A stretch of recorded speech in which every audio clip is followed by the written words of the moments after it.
스가랴 9장 1절에서 13절의 말씀까지 교독합니다. 1절 읽겠습니다. 여호와의 말씀이 하드락 땅에 내리며 다메섹에 머물리니 사람들과 이스라엘 모든 지파의 눈이 여호와를 우러러 봄이니라.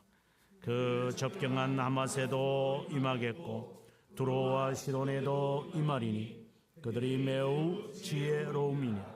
두로는 자기를 위하여 요새를 건축하며 은을 티끌같이 금을 거리에 진흙같이 쌓았도다. 주께서 그를 정복하시며 그의 권세를 바다에 쳐넣으시리니 그가 불에 삼켜질지라. 아스글론이 보고 무서워하며 가사도 심히 아파할 것이며 에그로는 그 소망이 수치가 되므로 역시 그러하리라. 가사에는 임금이 끊어질 것이며 아스글론에는 주민이 없을 것이며 아스도데는 잡족이 거주하리라. 내가 블레셋 사람의 교만을 끊고 그의 입에서 그의 피를 그의 입 사이에서 그 가증한 것을 제거하니니 그들 또 남아서 우리 하나님께로 돌아와서 유다의 한 지도자같이 되겠고 에그로는 여부스 사람같이 되리라. 내가 내 집을 둘러 진을 쳐서 적군을 막아 거기 왕래하지 못하게 할 것이라. 포악한 자가 다시는 그 지경으로 지나가지 못하리니 이는 내가 눈으로 친히 봄이니라. 시온에 따라 크게 기뻐할지어다. 예루살렘에 따라 즐거이 부를지어다.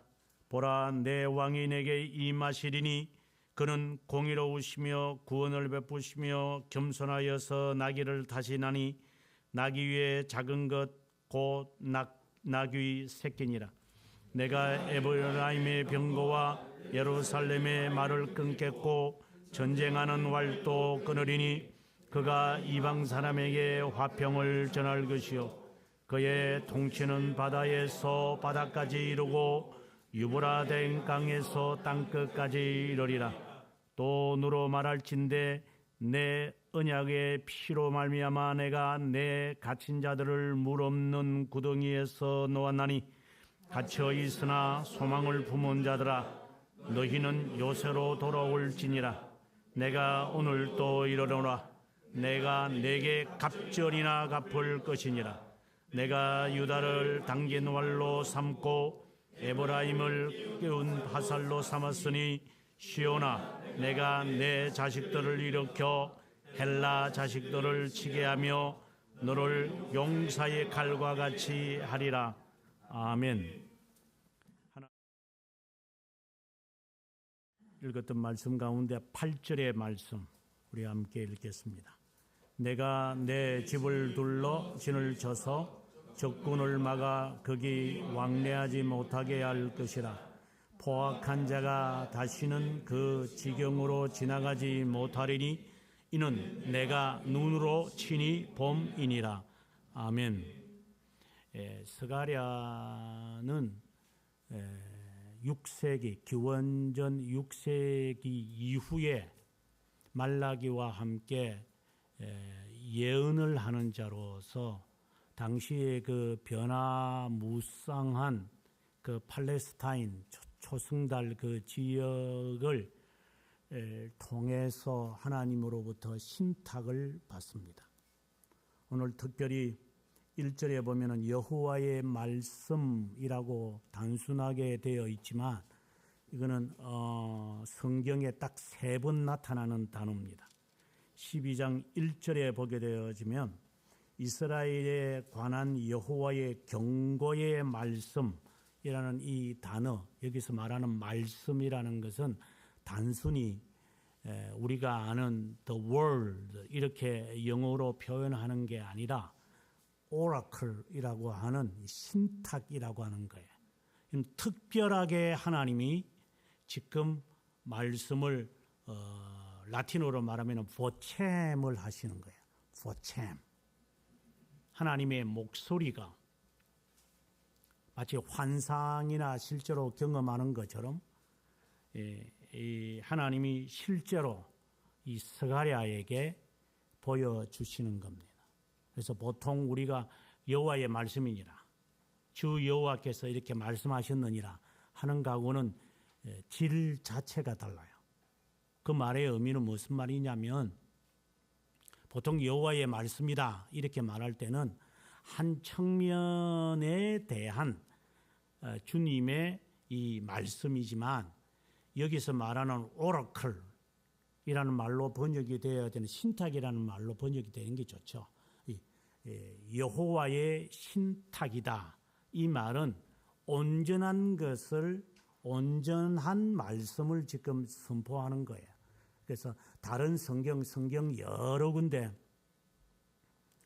성경을 1000 이상 페이지가 있더라도 그 모든 것을 다 포함하는 이 하나님의 신탁이에요. 그래서 오늘의 이 말씀을 풀어가는 게 보통 집중하거나 개념 설정이 안 되면 실제로 이런 말씀은 해석하기가 쉽지 않다. 뭐 읽어도 무슨 말인지 잘 몰라요. 여러분들이 저와 함께 읽었지만 별로 의미도 없이 읽었을 것이고, 별로 의미가 그렇게 느껴지지도 못했을 것이고, 그 의미 자체가 우리에게 와 닿아지는 것도 별로 이렇게 안 느껴져요. 이건 신탁이기 때문에 그래요. 나는 길이요 진리요 생명이다 이렇게 주님이 하시는 이 말씀하고는 좀 뭐 그런 것을 뭐 질로 따지겠습니까만은 내용 자체가 달라요. 이거는 하나님께서 어떻게 본다면 전체의 하나님의 계획을, 하나님이 하시고자 하시는 이 모든 것을 오늘 우리가 읽었던 이 9장 불과 17절밖에 안 되지만 이 내용에 주님이 다 담았다 이렇게 보시면 돼요. 그러니까 어떻게 보면 성경의 요약이라고 말할까요? 그래서 신탁이라고 그래요. 그래서 이 말씀을 아주 줌 아웃을 해가지고 이 말씀을 자세히 살피고, 그리고 그 안으로 들어가야 이 스가랴가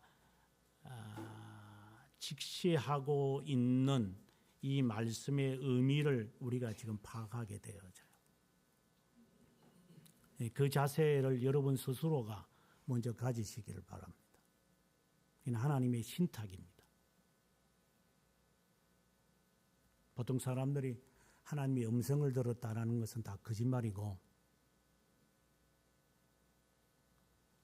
특별 계신 하나님의 말씀 외에 하나님이 뭐 들려주셨다, 그런 사기꾼들이 하는 소리이기 때문에 그런 말은 다 거짓된 소리이기니까 다 그 자체가 신탁이라는 말이거든요. 하나님이 지금 나에게 음성을 주는, 지가 무슨 신탁을 받아요? 그러니까 사기꾼이죠. 하나님의 이름을 모독하는 자들, 여러분 스스로들도 나는 하나님의 음성을 들었다, 그는 자기의 생각을 자기가 들은 것이지, 생각을 들을 수 있죠. 인간은 그 꿈을 현실로 착각하기 때문에, 우리는 다 착각 속에 지내기 때문에 하나님이 말씀하시는 것처럼 내가 느끼는 거예요. 그 자신의 느낌이지 그것은 하나님의 신탁은 아니에요. 신탁은 그렇게 단순하게 하나님 오늘 제가 이 길을 가야 되나요? 말씀해 주세요. 그러한 말씀, 오늘의 이 9장 1절에 있는 말씀이나 12장 1절에 있는 이 말씀처럼 그렇게 네가 원하는 거 듣고 싶다고 해서 하나님께서 와서 그래 이거 해라 이렇게 한다는 것은 그런 사기꾼이 하는 소리들이에요. 속지 마십시오. 신탁은 그런 게 아니에요. 하나님이 보챔을 하실 때는, 하나님이 보이스를 이렇게 말씀하실 때는 스가랴 오늘의 말씀처럼 이렇게 이거는 환상이 아니죠. 이는 환상하고 달라요. 환상도 한 측면을 이야기하는 것이 있기 때문에. 그러나 여기서 말하는 말씀은 이 하나님의 영원한 작정 전체를 이제 마치 우리에게 보여주시는 개념이기 때문에 보통 이러한 말씀을 들을 때는 뭐 고대 사람들이나 신앙의 선배들은 굉장히 준비된 자세를 가지고 이 말씀에 임하지 우리처럼 이렇게 거짓된 마음을 가지거나 정성 없는 마음의 자세를 하지는 않죠. 제사 드리는 사람들을 보면은 제사 드릴 때도 얼마나 정성과 마음과 그 뜻을 정해가지고 그렇게 하는데 어디 하나님의 신탁을 듣는데 우리의 자세가 이렇게 돼야 되겠어요? 뭐 들어도 모르니까. 유행간 줄 아니까 사람들이. 그래서 오늘의 이 말씀은 스가랴가 어떤 입장에서 지금 이 하나님의 신탁을 지금 듣는, 여러분의 신탁이라는 말 자체도 이해가 잘 안 될 수도 있어요. 하나님의 전체의 이 계획을 하시려고 하시는 것을 이 자에게 하나님이 이제 말씀하는 거예요. 우리가 서로 인간관계에서 내가 이렇게 하려고 한다. 내 인생은 이런 것 같아. 이렇게 하려고 해. 나 인생은. 그것도 쉽지는 않지만 그러나 하나님은 좀 스가랴에게 보여주시는 보여지는 것보다 덜 듣도록 하게 하는 거예요. 그러려면 스가랴가 상징적으로 표현한 이 표현들을 하나씩 풀어가야 돼요. 그래야 이렇게 스가랴가 이해하고 있었고 이제 이 말씀이 이제 나에게 이렇게 적용이 되는구나. 이제 그것이 조금 이제 이해가 될 것이라고 생각이 들어요. 그때 그 시기로 돌아간다면 이거는 아주 이제 기본적 이야기지만 그는 기원전 6세기에 뭐 5세기 말도 좋아요. 그 시기를 보면서 말라기와 함께 정말 이렇게 출바벨론하고도 이 사람들이 정신을 못 차리고 사는구나.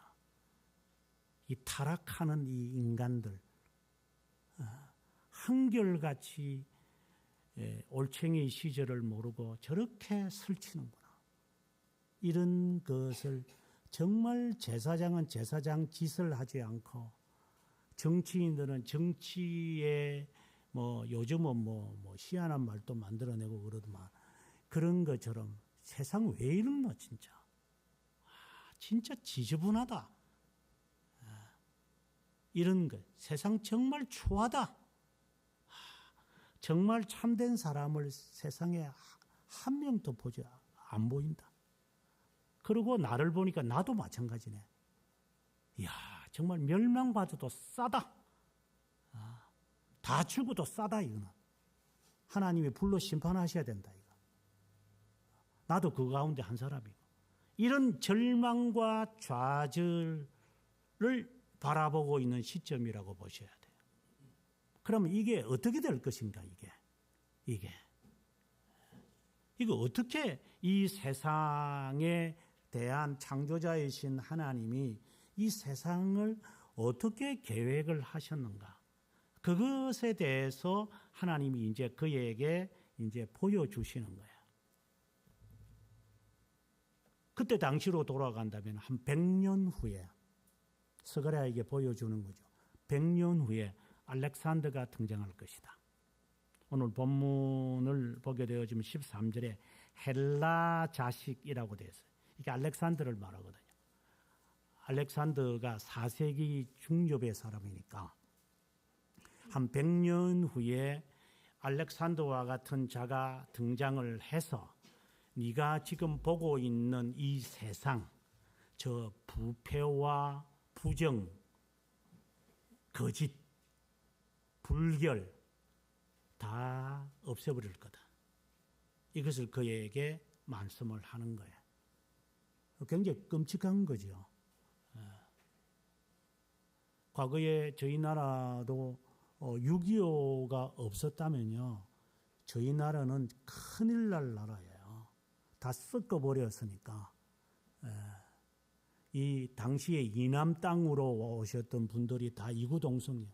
게으름뱅이들. 열심이라는 것이 없고 날씨가 온화하니까 그걸 바라보면서 당시에 이북 사람들이 제가 말하는 일반인들을 말하는 게 아니라 신자들을 보는 거예요. 이 신앙인들의 이 게으름 이게 정말 지금도 이북 사람들이 죽음을 각오하고 은밀한 곳에서 동굴에서나 지하실에서나 다락방에서 예배를 드리고 있잖아요. 여러분들 대체적으로 여러분들은 다 이남 사람들이잖아요. 뭐 저도 마찬가지지만 여러분 신앙생활 하는 거 스스로 보세요. 이 게으르고 이유되고 핑계대고 이렇게 살잖아요. 이북에 있었던 당시의 사람들은 지금도 마찬가지지만 탈북한 사람들이 우리를 보면은 전에도 내가 반복해서 하지만 돌아가고 싶다 그러잖아요. 이게 무슨 이게 내가 이걸 위해서 내가 탈출했느냐 이게 나라 꼴이냐 이건 나라 꼴이 아니거든요. 제가 이 나라를 정부를 비판하는 게 아니라 이게 나라 꼴이 아니에요. 이 젊은 애들들 바라보도 그렇고 이북 사람들이 보면요.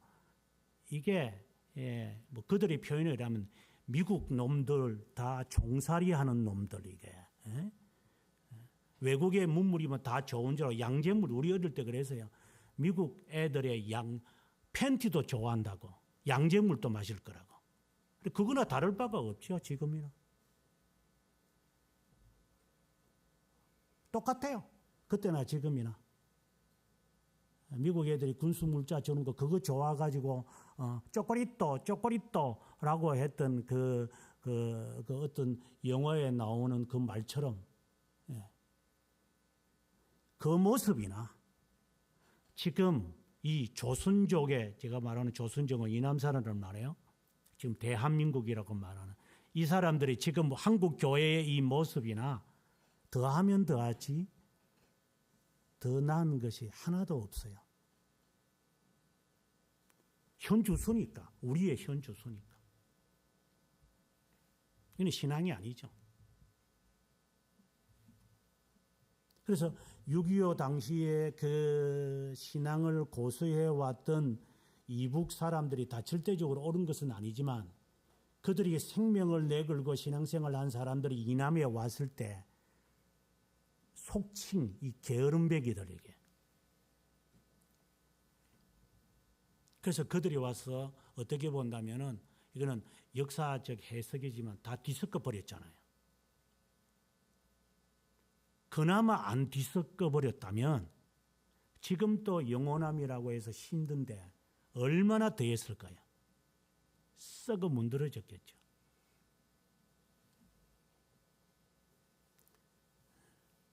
제가 지금 말하는 것이 과한 게 아니라 이때 당시에 스가랴가 보았던 우리의 영적 상태, 사회는 더했어요.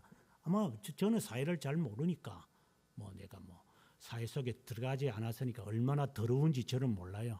그러나 가끔씩 나오는 거 보면은 저렇게 부패를 해서 학교 딸내미 보내놓고도 아직도 정신을 못 차리는 놈이나 그것이 어때서 이게 다 내처럼 다 아는데 이런 식으로 가는 저런 애가 있는 세상이라면 다는 아니겠지만 똑같은 것들이죠. 그걸 잘못을 모르는 인간. 그 타락이라는 것을 어떻게 표현이 되겠어요? 스가랴가 보는 그 시대라고 보시면 돼요. 그래서 하나님이 신탁을 주시면서 너가 세상을 죽고 난 다음에 헬라인이 등장을 전혀 예상하지 못했던 거죠. 헬라인이 등장을 해서 네가 꼴불견이라고 바라보는 거 다 썰어버릴 테니까 그대로 너가 기록해라. 이것이 1차적인 이야기예요. 아하, 헬라인들이 오겠구나. 예를 들어서 지금 보시면 9장 1절에서 6절까지 그 도시 이름들이 나와요. 이게 다 블레셋 나라들이거든요. 그리고 2절에 가보면 두로와 시돈, 지난번에 한번 설교하면서 이 사람들이 베니키아 사람들이다. 그래서 항구 도시에 있는 사람들이기 때문에 부와 권력, 돈이 여기 보면 3절에 은이 티끌처럼 금이 진흙처럼 쌓았다. 이렇게 말했거든요. 그러니까 부가 흘러 넘치는, 그래서 배가 배를 두들기는 자들, 알렉산더가 와서 다 없애버릴 거다 이 말입니다. 너가 실명할 필요가 없다. 그들이 다, 그리고 이스라엘 백성들을 그렇게 괴롭혔던 블레셋 도시들, 대표적인 도시거든요. 아스글론, 그리고 아스돗, 블레셋 사람, 이런 거 다 없애버릴 거니까 염려하지 말라고. 이것은 다른 말로 한다면 복수자이신 하나님에 대해서 이야기하는 거죠. 그것을 예상하기 위해서 이제 성경은 눈에 보이는 가시적인 사건을 딱 제시하시는 거예요. 이게 하나님이 우리들에게 표현하시는 하나의 방법이에요. 실로암의 망대가 무너져서 사람이 죽는 것을 보고 큰일 난 것처럼 제자들이 말할 때 너희도 회개하지 않으면 동일할 것이다라고. 방금 제가 뭐 누구의 그 자녀 부정 입학이 말했지만 너도 똑같이 그렇게 창피를 당할 거다 이 말입니다. 이거는 경고지요, 경고. 너는 별 수 있간데 너도 똑같은 상황이 되죠. 내 자식이라면 뭐든 위해서 뭐든지 하겠다라고 하는 우리들이기 때문에 어떤 수단과 방법을 가리지 않고서라도 꿈을 이루려고 하잖아요.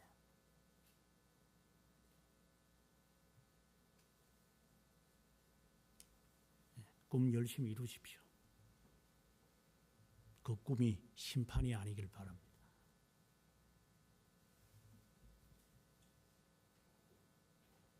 그리고 6절에 가보면 잡족이 거주하리라 이랬는데 블레셋인들의 교만을 끊고 여기 잡족이라는 것은 혼합주의를 말하죠. 혼혈아들이니까 그 입에서 피, 이 사이에서 가정한 것, 이러한 표현들은 무엇을 말하느냐 하면은 이 입에서 피를 제거하겠다 이랬거든요. 그러니까 이빨 사이에 지금 음식이 있는데 또 다른 음식을 먹겠다고 덤벼드는 거예요. 이 말은 불결하고 부정한 것을 말하는 거예요. 남을 죽이고 지가 피가 입안에 가득 차 있는 거예요. 이게. 그러니까 지가 살기 위해서 누구라도 짓밟겠다라는 거잖아요. 이게 포악이 나오죠. 포악. 그렇잖아요. 지금 우리나라의 삶을 보시면 뭐 다는 안 가도 돼요. 뭐 그렇다고 뭐 서양은 안 그런 게 아니라 다 그런 것이죠. 전혀 가책이 없어요. 그래서 다 여기에 보시면은 제거해 버리겠다. 그런데 7절에 그 중에 유다의 한 지도자 여부스 사람같이 되리라. 그러니까 그 장소들이 여부스 사람처럼 되리라.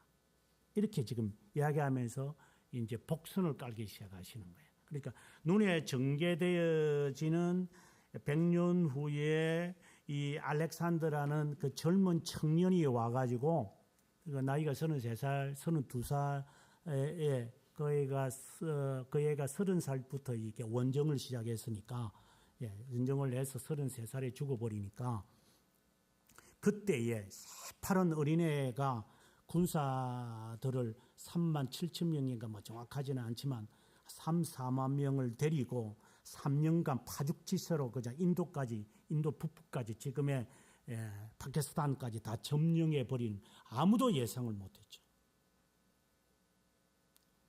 그러나 그 시대가 올 거다. 그런데 그 가운데 한 사람이 등장할 것이다. 그래서 마치 알렉산더 이면에 숨겨져 있는 어떠한 다른 자가 있는 거예요.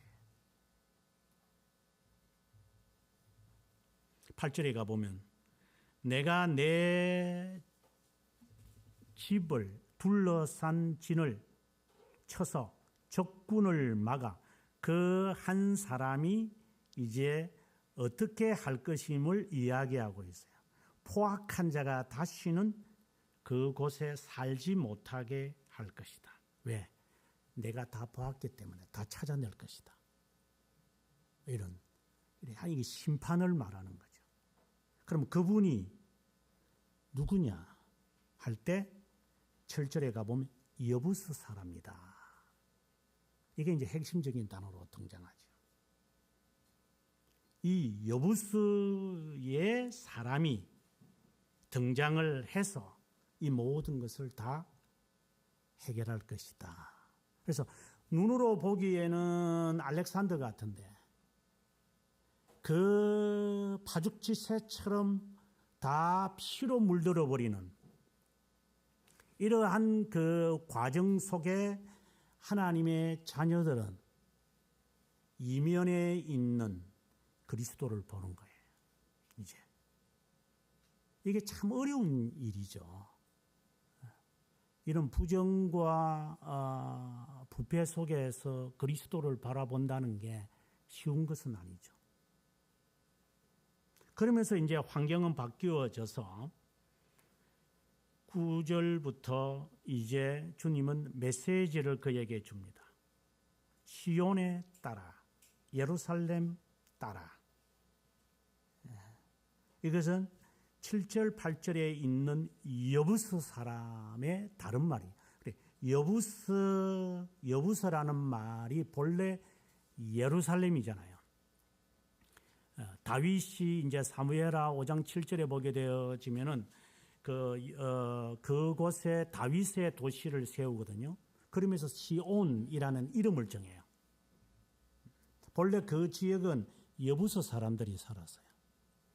그래서 여부스, 예루살렘, 시온 이 세 이름을 총동원하면서 이것이 단순히 네가 눈에 보여지는 이것이 아니라고 하는 것을 이제 계시하는 거죠. 굉장히 어려운 해석들이죠. 예를 들어서 지금 그 예루살렘에 가보면은 모리아 산이다. 모리아 산에 여기가 이삭을 드렸는 장소다. 그건 엉뚱한 장소들이고요. 본래는 지금 그 정확한 장소는 몰라요. 아무도. 여러분 가가지고 눈물 띡띡띡띡 흘리면서 주님이 갇혔던 그 돌무덤이다. 그 전부 사기꾼들이 하는 짓거리들이죠. 그건 아무도 몰라요. 왜? 모슬렘들이 수백 번 말 그대로 수백 번을 예루살렘을 지었다가 없앴다가 지었다가 없앴다. 그게 전쟁터였기 때문에 성을 지었다가 말았다가 지었다가 말았다가 이런 세상 속에서 그게 어딘지 누가 거기에다가 뭘 심어놨어요. 뭐 해서 이것들이 예수쟁이들 뭣도 모르고 가가지고 거기에 겸손하다고 굽으로 들어가고 여러분 아예 하지도 마시고 거짓말에 속지도 마십시오. 다윗 성이라고 말할 때 지금 다윗 성이라고 그러거든요. 다윗 성은 지금의 예루살렘 보이는 둠처럼 이렇게 있고 황금 그거는 저 모슬렘들이 가작으로 만들어내는 가짜 장소. 그래서 그들이 볼 때는 예수쟁이들 우습겠죠. 저것들 돈 열심히 뿌려라 이것을요. 실제로는 그 성 남서쪽에 있는 한 지역 그것도 정확하지는 않아요. 그 지역에 그게 진짜 보통 지리학자들이 말할 때 이것이 모리아산이었고 이것이 시온산이었고 이것이 여부스 사람들이 살았던 장소고 이곳에 그가 성전을 지으려고 했다. 전혀 달라요 이게.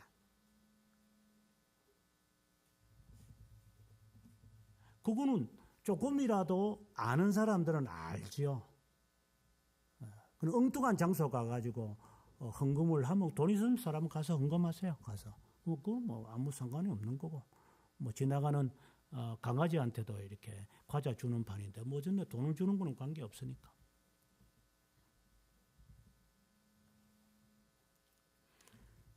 당시에 지금도 예루살렘이 그렇지만 예루살렘은 여러 언덕들이 있어요. 여러 언덕들이 있기 때문에 그 언덕 가운데 어디가 지금 여부수 족속이 살았던 곳일까? 진짜 예루살렘, 모리아 산일까? 그건 아무도 몰라요. 그냥 저 모슬렘 애들이 예수쟁이들이 하도 찾아오니까 그냥 어디다가 하나 할까? 야 할까? 뭐죠? 뭐. 그래서 예수쟁이들이 가는 거예요. 십자군 운동처럼. 속지 마십시오.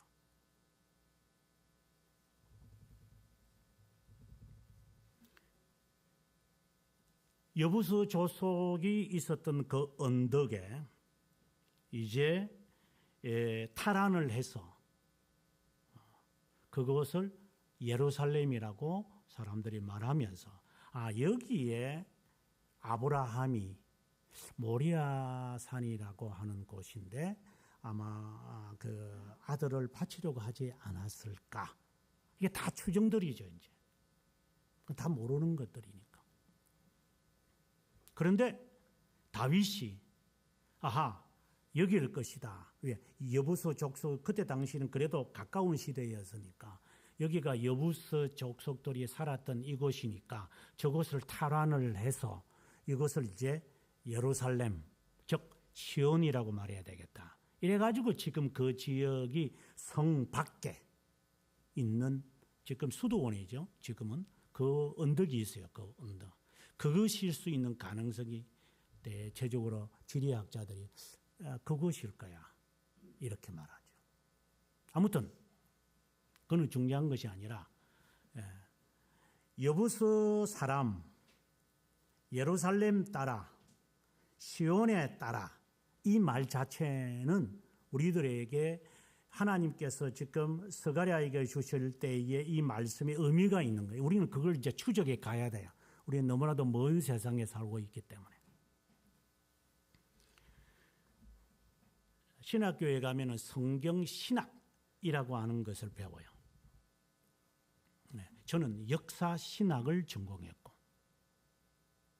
신학을 전공을 하는데 특별히 저는 성경 신학을 신대원 때 공부하고 이제 유학을 가서 쓰는 역사 신학으로 바뀌었죠. 왜 역사 신학, 성경 신학 또는 뭐 실천 신학도 있지만 실천 신학 이렇게 말을 붙이느냐 하면 보통 이제 성경 신학을 비블리컬 티올로지라 그러고 저 같은 경우는 히스토리컬 티올로지라 그래요. 이 역사를 통하여 신학을 찾아내는 거예요. 성경 안에서 신학을 찾아내는 거예요.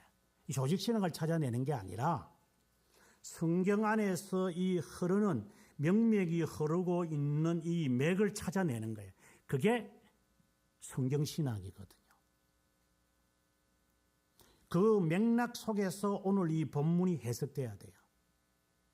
그렇지 않으면 그냥 이것을 하지 않고 그냥 이렇게 해석을 하면은 지가 하는 말, 이거 성경 보면 이대로 보면 그냥 그렇게 해석하면 돼요, 이거요. 뭐 거기 별로 어려움이 없으니까. 그거 다 따지면서 설교 듣는 사람이 거의 없을 거니까. 그러니까 거짓말 해도 괜찮아요. 지가 목사들이 그냥 속이면서 말해도 사람들은 아멘, 할렐루야, 주여 감사합니다. 뭐 이렇게 하면서 끝나는 거니까. 모르는 사람에게 모르는 사람이 말하는데 뭘 알아듣겠어요? 소경이 서로 인도하는 거죠. 그러나 성경 안에는 이 흐르는 이 하나님의 이 분명한 맥락이라는 게 있어요. 그것을 찾아내는 작업이 성경 신학이에요. 성경을 공부하는 게 아니라 성경에 유유히 흐르는, 지난주에 제가 설교했던 것처럼 만군의 여호와여라고 하는 것처럼 그 하나의 맥을 찾아내는 거예요. 그러면 개혁신앙을 하는 사람들이 성경 66권에서 그 맥을 큰 것을 찾아내는데 그것이 언약이라고 하는 단어예요. 그래서 언약 신학이다. 언약이라는 관점으로 성경이 가지를 치지 않으면 해석이 잘못되는. 그래서 11절에 가보면은 내가 너로 말할진대, 너에 대해서 내가 말하마 이렇게 말하거든요. 지금 하나님이 너에 대해서 할 때 너와 맺은 언약의 피로 말미암아 이렇게 말. 벌써 이 안에는 언약 신학이 있는 거예요. 언약 신학이라고 하는 이 관점에서 이 본문이 해석되어져야 되는 것이 당연한 거죠. 이게 이제 힘든 작업이죠. 언약이라는 관점에서 지금 시온이라고 제가 오늘 제목도 붙였지만 시온이라는 것을 어떻게 연결을 지을 것이냐. 그러면 여러분들이 생각할 수 있을 때 그건 뭐 그런 거 알아서 말해서 목사님이나 아직 우리한테 풀어주세요. 그래서 네가 이단에 빠질 가능성이 있다. 음식도 못 만드는 자가 돈만 있어가지고 식당을 운영하니 그게 망해먹지. 돈만 있어가지고.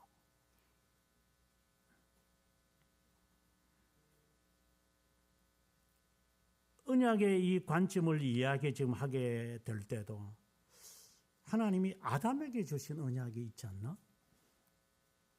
아브라함에게 주신 하나님의 언약이 있지 않나? 이제 언약을 하나하나 이렇게 단계를 밟아가는 거죠. 이제 신학자들이 성경을 보면서 이거 모세와 하나님의 언약을 맺으셨는데 그래 다윗과도 맺으셨잖아. 예레미야하고도 맺으셨는데 에스겔에게도 맺으셨잖아. 자, 이 전체의 언약의 이 흐름을 보고 오늘의 이 말씀이 이제 해석이 이제 마침내 되게 되는 거죠. 그것처럼 지금 시온에 따라 예루살렘의 여부스 사람 이 말을 할 때도 이것은 하나의 맥락이에요. 이것은 신학이라고 그래요. 그래서 시온의 신학이라는 단어가 있어요. 예레미야가 보는 시온, 다윗이 바라보는 시온, 스가랴가 바라보는 시온, 이사야가 바라보는 시온. 이 개념이 시온이라고 하는 이 개념을 이제 학자들이 아주 학자가 아니라 선지자가 어떻게 바라보면서 시온에 따라 이렇게 말할 때에 이 스가랴는 개념이 설정되어 있는 거예요. 이게 해결이 안 되면 오늘 본문은 그냥 소식이 깜깜한 거죠. 무슨 말 들어도 이게 하나도 이해가 안 돼요. 우이독경이죠, 진짜 이게. 그게 내 삶하고 무슨 관계가 있는데, 이런 식으로 나가는 거죠, 우리가.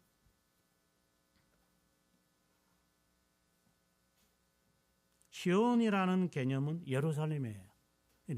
영적인, 보통 우리가 1차적으로 해석을 하면 영적인 예루살렘. 그래서 영적인 예루살렘이기 때문에 성도들의 모임을 시온이라고 돼요. 선택자들의 모임. 그래서 교회라고 하는 말과 시온이라고 하는 단어는 같이 등장을 해요.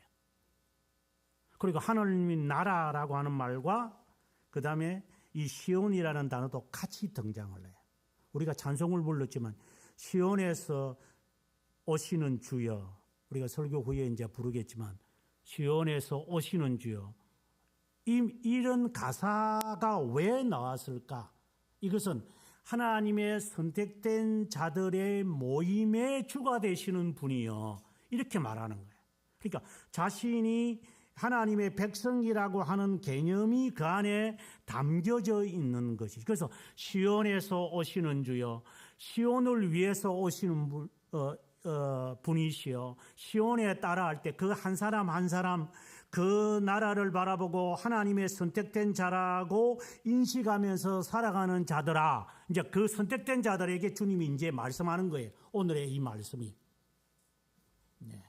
여보서 사람아, 예루살렘 따라, 시온에 따라. 이것은 1차적인 해석이에요. 2차적인 해석은 교회를 말해요. 성도들의 참된 교회의 모임, 이것을 말하죠. 근데 이거는 또 2차적이에요. 더 깊은 의미가 있어요. 바로 그 교회가 바로 그리스도이기 때문에 하나님의 아들을 지금 또 의미하는 거예요. 이 세 가지의 의미가 시온이라는 단어에 다 포함되어 있어요. 예를 들어서 이사야 같은 경우에는 시온 신학이 이사야에서 나오는데 그는 바로 예수 그리스도가 시온이라는 그 점을 강조하고 있는 거고, 예레미야에서 말하는 시온이라고 말할 때는 시온의 하나님의 선택된 자들의 모임 집단에 가지고 그들을 바라보면서 시온이라는 말을 해요.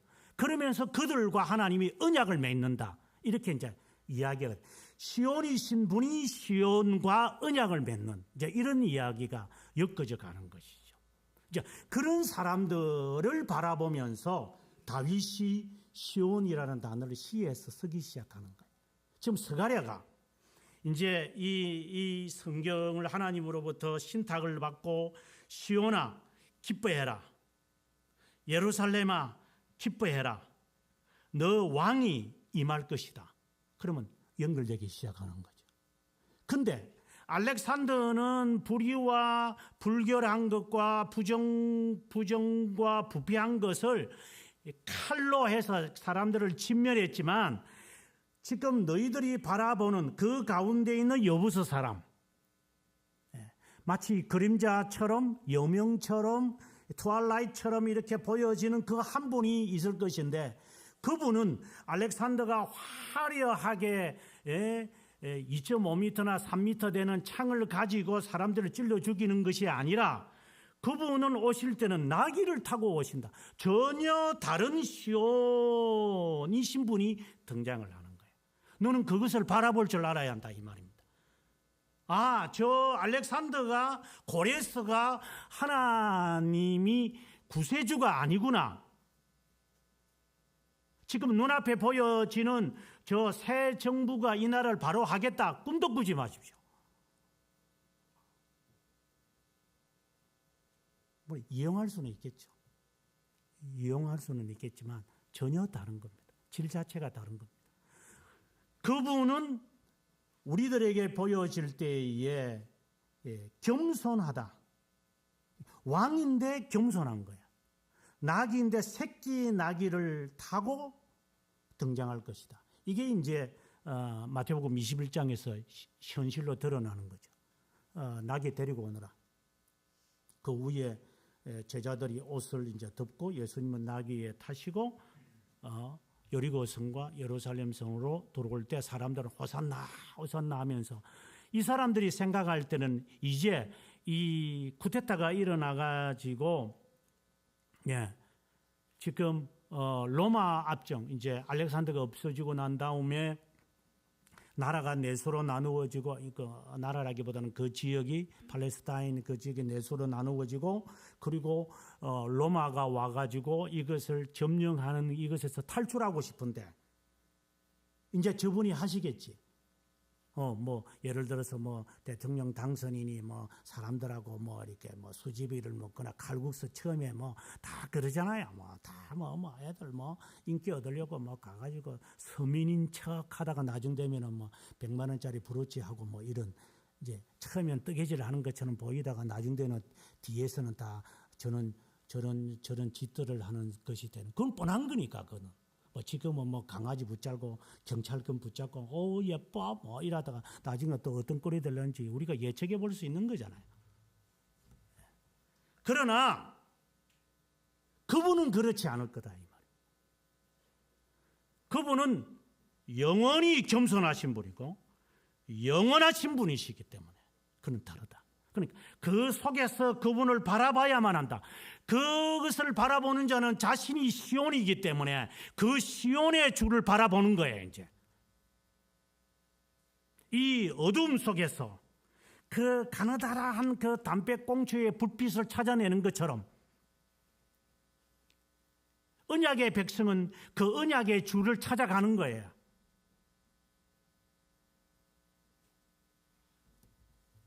마치 강아지가 주인을 찾아가듯이 200km나 떨어져도 주인의 그 흔적을 찾아서 몇 달이고 걸쳐서라도 주인의 집을 찾아오는 그러한 우리가 개에 대한 이야기를 들은 것처럼 그렇게 하는 거예요.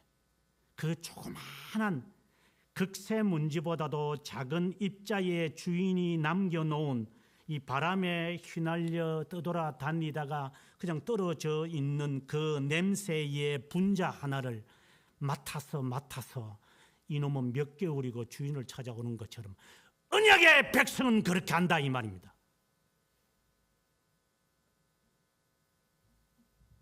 너가 지옥 갈 자이기 때문에 너는 그렇지 않을 거다. 개도 주인을 찾기 위해서 냄새의 흔적을 맡으면서 온다면 개미에게 가서 배워라. 여부수 사람, 예루살렘 딸, 시온의 딸은 그 시온에서 오시는 주를 바라보면서 살아가요. 그 흔적이 눈에 보이지 않아도 나는 당신에게 속한 딸입니다. 그래서 이 어두운 세상에서라도 견디며 이기면서 내가 살아갈 겁니다. 겸손이라고 지금 이야기했는데 겸손한 자만이 그 흔적을 찾아가겠죠.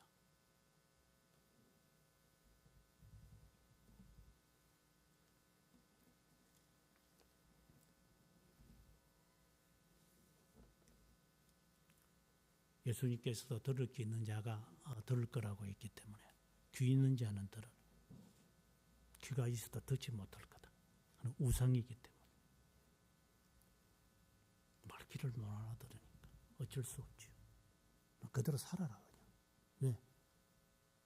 동식물처럼 먹고 싸면 되니까. 그는 살아가는 거 아니니까. 가치가 없는 거잖아.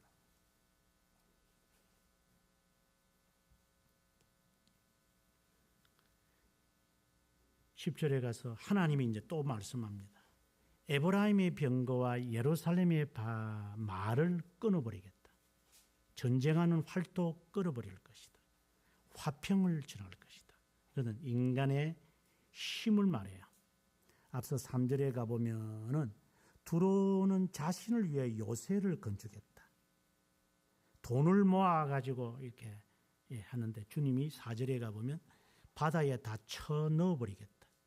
불이 다 삼켜버릴 것이다. 라는 알렉산더가 행하는 것처럼 그분이 오셔서 에브라임과 예루살렘, 그 에브라임 지파 가운데 사람들, 예루살렘에 거하면서 예루살렘의 딸은 아니면서 예루살렘에 거하는 사람들, 그러니까 외식하는 자, 위선하는 사람, 이런 사람들의 말을 끊어버리겠다. 들추어내시겠다는 거예요. 쉽게 말한다면 견인을 통해서 이런 자들을 골라낼 거다 내가. 이 말입니다. 다 흩어져 놓고 그 가운데서 알곡을 모아서 곡간에 들이는 것처럼 내가 그렇게 할 것이다. 그래서 그들에게 화평을 줄 것이다. 가식적인 화평이 아니다. 그분의 통치는 우주, 그러니까 바다와 바다, 유브라데 강의 땅끝이라고 했으니까 포괄적이다. 알렉산더는 겨우 북부 인도와 지금의 그 유럽도 아니고 지금의 터키 지역, 팔레스타인 이런 지역 골랑 하나 차지해가지고 정복 왕이다. 이렇게 까불다가 열병 걸려가지고 감기 하나 걸려가지고 시름시름하다가 죽어 나자빠졌지만 그런 알렉산더와 것처럼 까불다가 하는 살아가는 죽었던 자와 비교하지 마라. 땅 끝까지 이 말은 하나도 남김없이 하나님이 에브라임 지파 가운데서 거짓된 자를 골라낼 것이다. 이 말씀입니다.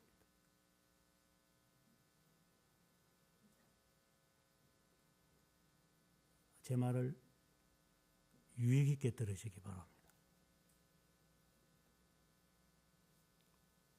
하나님이 골라내십니다.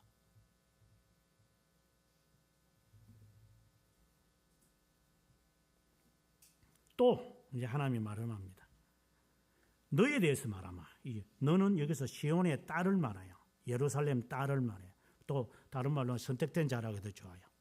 내 언약의 피로 말미암아 내가 내 갇힌 자들을 물 없는 구덩이에 놓았나니. 언약과 지금 제가 말했던 시온과의 관련을 지으라고 제가 했잖아요. 관련을 짓는 거거든요. 이것은 하나님의 선택된 자라는 말에 또 다른 말이 언약의 자손이다. 언약의 백성이다. 그렇게 해요. 이 말은 내가 모든 자들에게 다 내가 인기를 누릴 수 있고 내가 할 수 있겠지만 나의 남편은 딱 정해져 있잖아요. 한 사람과 결혼하는 거거든요. 수많은 옵션이 있어도 딱 하나예요. 나에게는. 그것처럼 네가 앞에 보여지는 수많은 것들이 있어도 나는 너를, 너는 나를, 이런 약속을 맺은 백성이니까 그것을 우리는 맺은 거예요. 이제 이게 언약의 피로 내가 너를 갇힌 것에서부터 건져낼 것이다. 그래서 마른 땅으로 너를 질팍한 그 늪지대로 인도하지 않고 딱 끄집어내어서, 아무리 탱크가 좋으면 뭐예요? 늪지대 빠져가지고 저 러시아 애들 다 뺏기는 것처럼 탱크가 어떤 것도 못 막을 정도지만 진흙탕에는 저게 저거 쓰레기거든요, 저게. 그러나 메마른 땅으로 너희를 인도할 것이기 때문에 쉽게 말해 확실하고도 분명한 것을 너희에게 기반을 갖도록 할 것이다. 갇혀 있지만 12절에 너희 소망을 가진 자들아, 언약의 백성을 말하고 시온의 사람을 말하는 거예요. 너희는 이제 요새로 돌아올 것이다. 이건 다른 말로 암탉이 새끼를 품는 것처럼 주님에게로 돌아올 것이다. 내가 오늘 또 이러리라. 내가 내게 갑절이나 갚을 것이다. 이것은 완전함을 말해요. 내가 완전하게 내가 너에게 갚아줄 것이다. 그러니 그 속에서 언약의 백성으로 살아라. 그 속에서 시온의 백성으로 살아라. 어떻게 살아야 될 것은 그분의 온유하심과 어려우심, 여기서 공의롭다고 했는데 삶의 기준이잖아요. 삶이 너 어떻게 살아야 할래? 정의로 살 것이냐, 공의로 살 거냐, 이게 분명히 정하셔야 돼요. 저는 신자들이 공의를 따라서 살아가는 거지 정의롭게 사는 게 아닌 거예요. 사회 정의를 뭘 어떻게 하겠다는 거야. 샌들이 했던 말대로 무슨 정의가 지가 내려요. 저도 하루에 3번씩 밥 먹어야 할래니까 무슨 정의를 지가 말을 해요. 정의라는 것은 없죠. 다 지 눈의 안경이니까. 그러나 인간은 그걸 원하지요. 왜? 내가 정의로운 것처럼 행동하고 싶으니까. 나는 괜찮아. 이런 정의감에 불타는 사람인 것처럼 보이고 싶으니까. 저도 그렇고 우리 모두가 그렇죠. 그러나 언약의 백성인 시온의 백성은 공의를 따라 살아가는 거예요. 그 삶의 기준이 달라요. 이 어두움 속에 살아가고 부패와 부정과 불결한 가운데 살아가더라도 너는 초극세 먼지보다도 작은 그 냄새를 맡는 것처럼 너는 그렇게 살아가는 거야.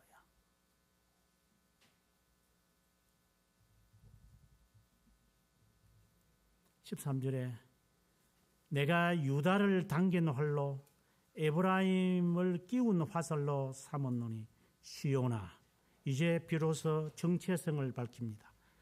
너 자식들을 내가 일으켜 헬라 자식을 치게 할 것이다.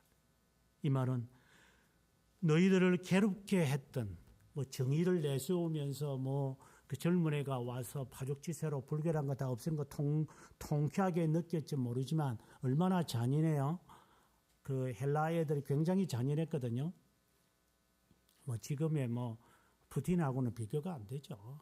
이거는 정말 가소로운 모습이고, 사람들을 쥐어짜서 돼지처럼 쥐어짜가지고 기름을 만들어내가지고 인간에게 있는 이 기름들을 짜내가지고 비누로 만들었다 그러잖아요. 히틀러가. 이 인간은 그렇게 하거든요. 인간들은. 그럼 히틀러만 나쁜 게 우리도 다 그렇게 해요. 우리가 그 장소에 안 있어서 그렇죠. 그들이 태생에 잘못해서 그런 게 아니라 우리도 똑같이 그 위치에 가면 명령에 복종하고 명령에 따라 살 건데요. 내가 명령 받아서 내가 하는 거라 다 이렇게 하잖아요. 누가 핑계 대나요? 내가 그랬다는 사람이 아무도 없어요. 위에서 명령이 다 했다고 이렇게 말할 거니까. 그 똑같은 인간들이죠. 그러나 하나님이 심판할 거다. 왜? 너를 화살로 삼을 거다. 너가 심판하게끔 할 것이다. 주님께서도 선택된 자들, 주님의 자녀가 같이 나와 함께 심판할 것이라고. 왜? 그러면 우리가 심판한다는 개념이 아니라 너희들이 정인이니까. 저 지금 발뺌하는 인간, 이거 본 사람 없어. 제가 봤습니다. 겁탈하는 거 봤습니다. 지나가는 사람, 악에 안고 있는 사람 총으로 쏘아 죽이는 거 제가 봤습니다. 제 눈이 봤습니다. 그런 의미로 정인으로 내가 삼아서 하는 것이죠. 그래서 너희들이 바라보는 저 정의감에 넘치는 알렉산더를 너희들이 심판하게 할 것이다. 그냥 너희는 시온의 자녀로 살아가는 거다.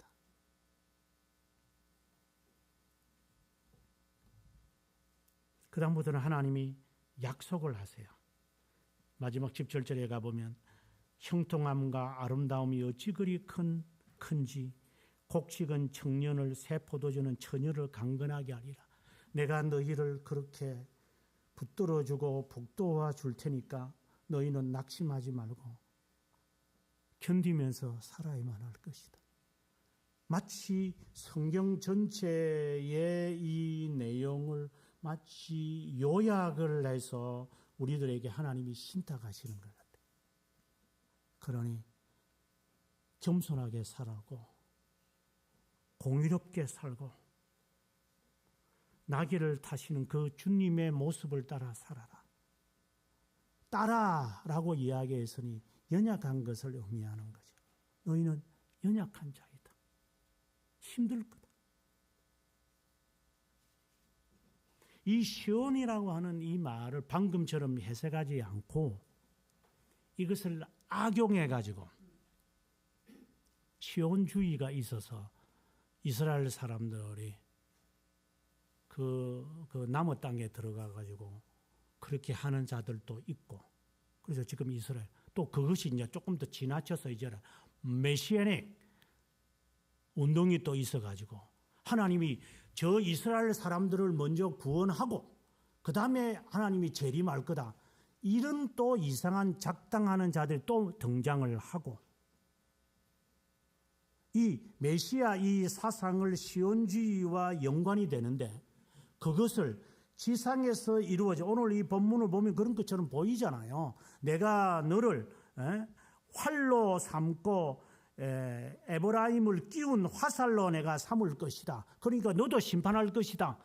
이렇게 말하니 시온주의에 있는 이 이스라엘 사람들이나 그리고 전도가 아니라 이 선교를 부추기는 자들, 시온주의와 같은, 그러면서 막 선교하면 막 하나님이 다 역사하시는 것 같고 모든 것이 다 해결되어지고 그 안에 모든 것이 다 용서가 다 되어지는 것처럼, 이런 망상적인 시온주의.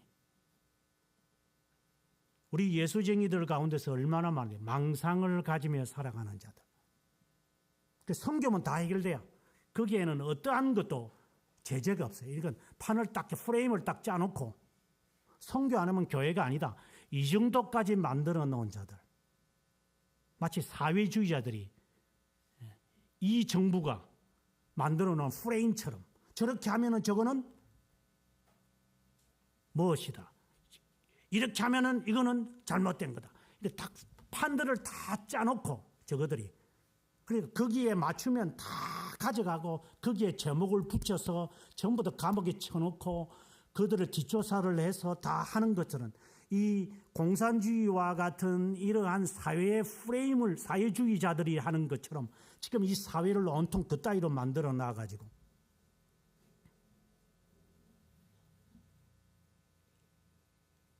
그들이 잘못입니까? 당신들이 잘못이지. 그것을 묵인하고 있는 자들이 잘못이지. 나중에 하나님 앞에 심판받을 때가 있겠지만 내 고향 사람이라고 찍었고 내 사업에 도움이 되니까 찍었고 다 그따위로 하지 않았어요?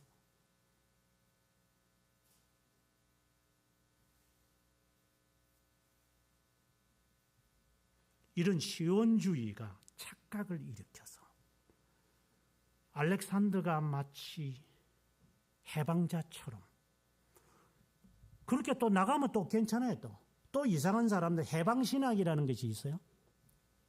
성경의 전체에 있는 이 내용으로 파악하지 않고 출애굽하는 요 사건을 딱 가지고 지금 로만 가톨릭이 1959년에서 1962년까지인가 바티칸 회의하면서 해방신학을 자신들의 정통신학으로 인정을 해서 그래서 저 남아메리카의 사람들 그리고 흑인들 해방시키고 이것이 마치 기독교의 정신인 줄 알고 그래서 페미니즘, 흑인 해방, 남아메리카의 그 독재자들부터 탈출시켜야 된다.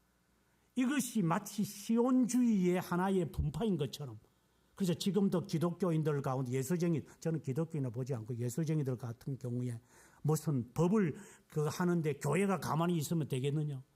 제가 하신 대로 가르치면 하신 대로 질문이 그거예요. 왜 우리가 가만히 있습니까? 사회의 부정에서. 무슨 나가야 되지 않습니까?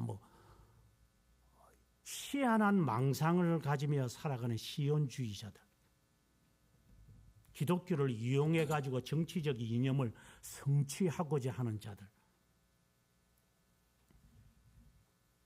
그것이 마치 화살과 활이 되어가지고 내가 정의를 이루리라. 이제 기독교가 정의를 이루어야 돼. 그건 시온사상하고 전혀 달라요. 우리는 이렇게 잘못 나가는 거예요. 실제로 억압을 받는 사람, 인권을 유린당하는 사람들이 있죠. 그렇다고 교회가 끌고 들어가서 그걸 어떻게 하겠다는 거예요. 그 도랑물에. 그거 없애면 없어집니까? 또 다른 놈이 들어가가지고 똑같이 할 거잖아요. 지가 정치적으로 지가 자리 차지하고 싶어서 그러는 거잖아요. 그런 걸 한 번, 두 번 봤습니까? 제가. 지금 누구를 비판하는 자들, 지가 그 자리에 들어가고 싶어서 그러는 거잖아요. 똑같은 놈들이죠. 그런데 무슨 정의가 있어요? 시온주의를 그렇게 악용을 해요? 선교를 악용하는 자들이나 선교 자체는 고상한 거죠. 귀중한 거죠. 그것이 마치 하나의 프레임으로 만들어 나가서 그러면 선교 센터로 하세요. 교회 하지 말고. 그게 솔직한 거죠.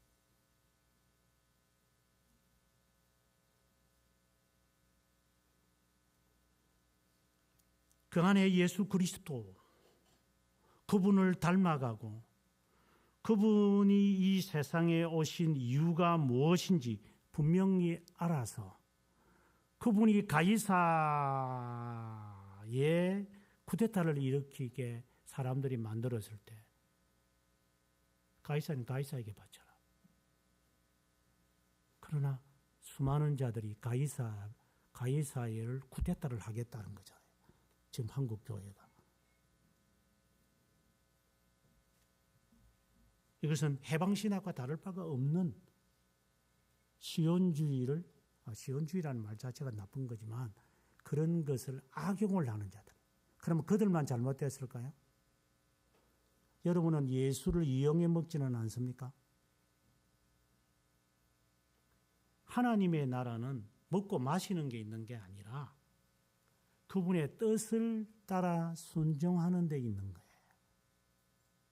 이 교회를 어떻게 만들어 나갈 것 같아요? 한국 교회를 보세요.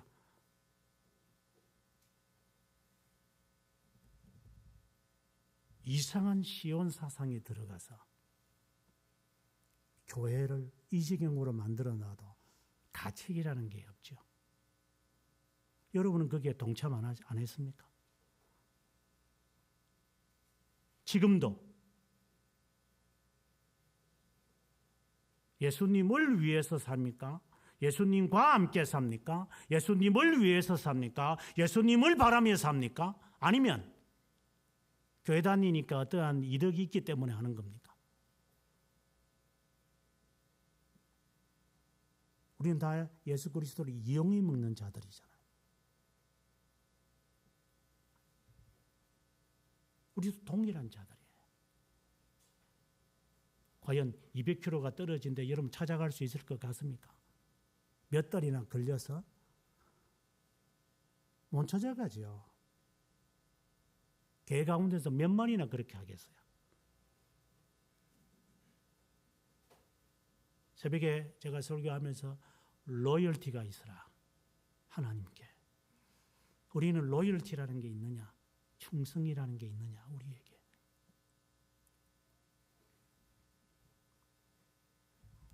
충성이라는 게 없잖아요. 그리고 그분의 무릎에 앉아서 그분의 말씀을 배우려고 하는 게 있어요? 우리에게는 없잖아요. 우리는 다 편익주의에 빠져 있었어. 왼종일 주의 말씀을 배우고 익히고 성도와 교제를 하라고 우리 신앙의 고백이죠. 웨스트민스터. 그러니까 그렇게 지키는 교회가 몇 교회나 있고 여러분이 그렇게 하세요? 왼종일. 언제든지 급하면 이거 팔아먹는 거지. 주기는 쉬는 날이라 내가. 그런 도둑놈의 심보를 다 갖고 있는데 무슨 예루살렘 딸이다, 시온의 딸이다 이 말이 그 먹혀 들어가겠어요?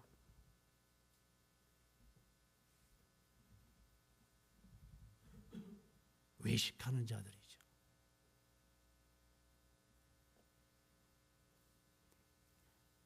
시온의 백성은 어떤 역경을 겪더라도 시온주의라는 게 그런 거 그들의 그 말의 가운데 하나 옳은 것은 맞죠. 예. 예루살렘에 70년이 예루살렘 성이 몰락하고 난 다음에 그들이 1900년 동안 이 온 세상을 떠돌아다니면서 있다가 시온주의를 머리에 그들이 연상하면서 그들이 찾아 들어간 곳이 지금의 그곳이죠. 굉장히 고상하고 멋있는 그 민족 같아요. 그 선택된 자라고 하는 그 특별한 의식이 없으면 저런 걸 못할 것 같아요. 6.1 전쟁을 통해서 시나이 반도를 탈취한다? 여러분 무슨 애 장난도 아니고 걸프 전쟁도 아니고 그건 불가능해요. 그 게임하면 가능하겠죠. 하지만 그들은 해요. 왜? 시온주의, 시온이라는 그 사상 안에 그런 사상이 있기 때문에 어떤 일에도 불구하고 1000년이 지났든 2000년이 지났든 이들의 머릿속에는 저 땅이 내 땅이다 라고 하는 것이 있기 때문에 흩어져 있는 사람들이 2차 세계전이 끝나자마자 그들은 돌아가자 해서 돌아간 거예요. 그게 시온의 사상의 하나의 부수적인 거예요. 우리에게 적어도 그런 것들이라도 있나 하는 말은 저는 하고 싶어요. 내 마음속에 하나님의 나라의 그 시온에 대한 개념이 조금이라도 남아있느냐라는 겁니다. 내 자식에게 너희들의 고향을 반드시 찾아가야 한다. 내가 죽더라도 100년이 200년이 500년이 1000년이 지나고 2000년이 지나도 찾아가야 돼. 너희는 그런 마음이라도 있느냐 이 말입니다. 그런 꿈이라도 갖고 있어요? 시온이라는 말이 단순하지 않아요. 내 마음속에 내 육체가 타더라도 하나님 제 마음에 시온이 있습니다. 당신을 만날 것이기 때문에 이 꿈은 없어지지 않습니다. 하나님. 이게 시온이에요. 이 핑계 저 핑계 대면서 꿈을 상실한 지 꿈을 이루는 것이 시온이 아니라 그는 개꿈에 불과한 거지만 정말 하나님의 영원한 작정에서 나를 이 세상의 부모를 통하여 태어나게 하셔서 너는 이 세상에서 어떻게 살다가 오라고 하는 것에 대한 꿈이 우리에게 있느냐 이 말입니다. 그것을 향하여 어떤 희생이 각오되어 있느냐 하는 말이죠.